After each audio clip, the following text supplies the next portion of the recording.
আসসালামু আলাইকুম রহমতুল্লাহ বরকাতুহু। সুনানে মাদা শরীফের হাদিস হাদিস 4126 হযরত আবু সাঈদ আল খুদরি রাদিয়াল্লাহু আনহু থেকে বর্ণিত। তিনি বর্ণনা করেন যে মহানবী সাল্লাল্লাহু আলাইহি ওয়াসাল্লাম মিসকিনদেরকে ভালোবাসতেন। কারণ আমি মহানবী সাল্লাল্লাহু আলাইহি ওয়াসাল্লামকে দোয়ার মধ্যে এই কথা বলতে শুনেছি, আল্লাহ আমাকে মিসকিন হিসেবে জীবিত রাখো, মিসকিন হিসেবে মৃত্যু দেবে এবং কিয়ামতের দিন মিসকিন হিসেবে আমাকে হাসরের ময়দানে উঠাবে।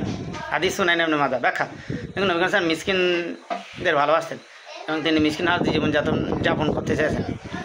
আর মিসকিন হিসেবে দেখাল করতেছেন, আর খাতায় ঋণ থাকবে না। নবী হাসান বলেন, শহীদের সকল গুনাহ মাফ হয়ে যায়, কিন্তু ঋণ মাফ হবে না, ওই ঋণ তার দোয়া লাগবে। আর নবী হাসান যারা ঋণ রেখে মরে যায় তাদের জানাজা পড়তেন না, বলতে তোমরা পড়লাম। অবশ্যই দেখুন মিসকিনদের কী অবস্থা। তবে হ্যাঁ, যে প্রয়োজন মাফিক ভিক্ষা করে তার ঠিক আছে, কিন্তু প্রয়োজন ছাড়া যারা ভিক্ষা করে সেটা মিসকিনদের আবার খবর আছে। হ্যাঁ, প্রকাশ থাকে যে মিসকিনদের ভালোবাসছে, ফকির মিসকিন ইয়াতিমি আসি যারা ভালোবাসা লাগবে। হে ধনীরা, হে বড় লোক, তোমাকে ধনী করেছে কে? আল্লাহ করেছে। তোমাকে আল্লাহ মিসকিন করতে পারে।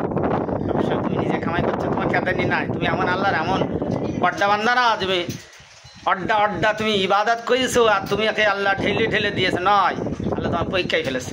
অবশ্যই মিসকিনদের ভালোবাসবে। সময় সবার চিরকাল সমান নাহি বই। আজ রাতে কালসে ফকির আমার সামনে দেখেছি, কত রাজা সব ফকির হয়ে গেছে। 20 বছরের ভেতরে সব ফকির জোয়ালে ঘুরতে থাকেন তারা, তাদের পাশে যাওয়া যেত। পশ্চিমবঙ্গের তারা স্বনামধন্য বড় ধনী, তারা সব ফকির হয়ে গেছে, ভয় করবা।